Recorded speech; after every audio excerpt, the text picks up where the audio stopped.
नमस्ते फ्रेंड्स, इस बार मैं अपनी वोकैबुलरी सेक्शन में द हिंदू से जुड़ी हुई वर्ड मीनिंग लेके आई हूँ। जैसे कि रेनिवेल्ट नहीं कर, लेकिन प्लीज़ मैं वीडियो आगे बढ़ाने से पहले प्लीज़ मैं आपको बोल दूँ कि मेरे चैनल को लाइक कीजिएगा, सब्सक्राइब कीजिए और शेयर कीजिएगा। देखिए, ये वर्ड मीनिंग आपको याद होंगी तभी आप पैराग्राफ्स को द हिंदू के अच्छे से पढ़ पाओगे और आपको वर्ड मीनिंग पे अच्छे से फोकस होगा।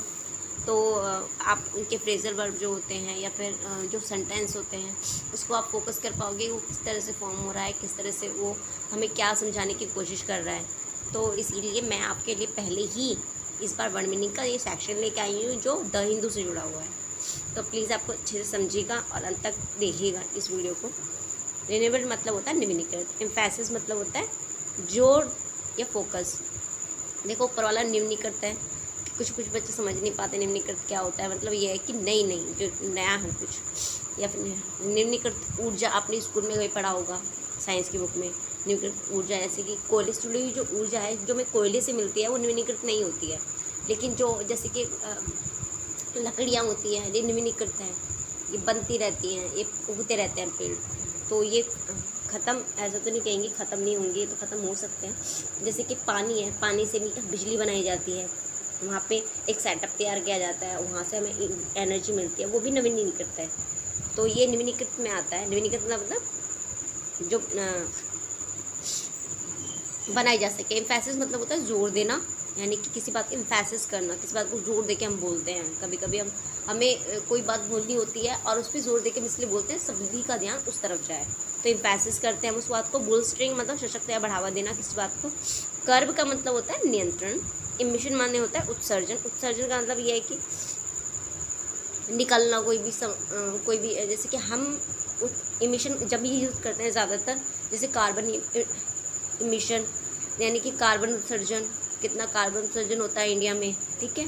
ये सारे वर्ड जो हम ज़्यादातर न्यूज़ वगैरह में ही पढ़ते हैं।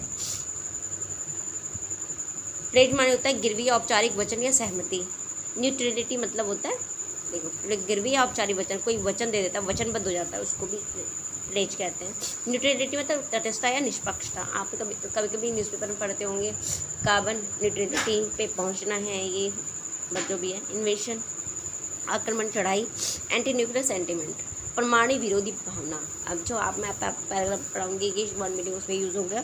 सेफ्टी कंसर्न मतलब सुरक्षा चिंताएं। एपरेंटली मतलब जाहिर तौर पर, ऊपरी तौर पर या फिर ऊपरी तौर पर। एपियर माने, देखो एपियर माने होता है जो एपियर हो रहा है, दिख रहा है। एपरेंटली मतलब जाहिर तौर पर, ऊपरी तौर पर जो दिखे। मतलब रिप्रेजेंट किसी बात का प्रतिनिधित्व करना, देश या वर्ग का। जब रिप्रेजेंट कर रहे हैं यानी किसी बात को प्रतिनिधित्व कर रहे हैं, हम उस वर्ग की जगह खड़े हो रहे हैं, उस वर्ग की कोई बात बोल रहे हैं, उसे कहते हैं प्रतिनिधित्व करना। स्टैंस मतलब होता है खड़े होना। खड़े होने की जो मुद्रा होती है कि कोई कैसे खड़ा होता है उसे मुद्रा कहते हैं स्टैंस। लेकिन कभी कभी इसको अलग से इसमें थोड़ा सा अलग से इसमें लिख सकते हैं। किसी विषय पर सार्वजनिक रूप से व्यक्त दृष्टिकोण। सार्वजनिक रूप से हम कैसा दृष्टिकोण रख रहे हैं, कोई अलग दृष्टिकोण रख सकता है, कोई कैसा। तो ये भी एक मुद्रा जैसा ही होगा थोड़ा। तो इसका मीनिंग ये भी है। ये वर्ड मीनिंग सिर्फ यहीं तक है। उस पैराग्राफ से जुड़ी आगे की वर्ड मीनिंग मैं आपको